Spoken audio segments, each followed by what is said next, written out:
एक बार पिता और पुत्र जल मार्ग से यात्रा कर रहे थे और दोनों रास्ता भटक गए।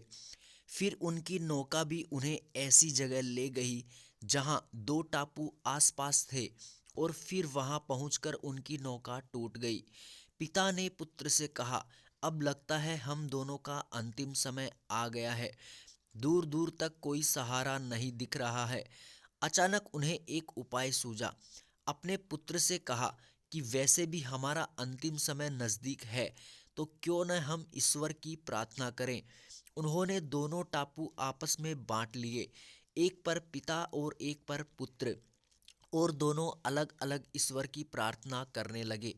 पुत्र ने ईश्वर से कहा, हे भगवान, इस टापू पर पेड़ पौधे उग जाएं, जिसके फल फूल से हम अपनी भूख मिटा सकें।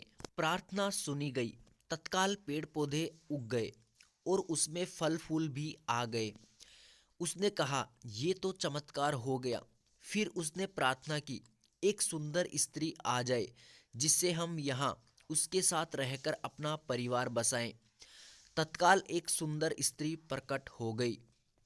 अब उसने सोचा कि मेरी हर प्रार्थना सुनी जा रही है, तो क्यों न हम ईश्वर से यहाँ से बाहर निकालने का रास्ता मांगे। उसने ऐसा ही किया। उसने प्रार्थना की, एक नई नाव आ जाए जिसमें सवार होकर हम यहाँ से बाहर निकल सकें। तत्काल नाव प्रकट हुई और पुत्र उसमें सवार होकर बाहर निकलने लगा। तभी एक भविष्यवाणी हुई, बेटा तुम अकेले जा रहे हो, अपने पिता को साथ नहीं लोगे। तो पुत्र ने कहा, उनको छोड़ो, प्रार्थना तो उनने भी की है, लेकिन आपने उनकी एक भी नहीं सुनी।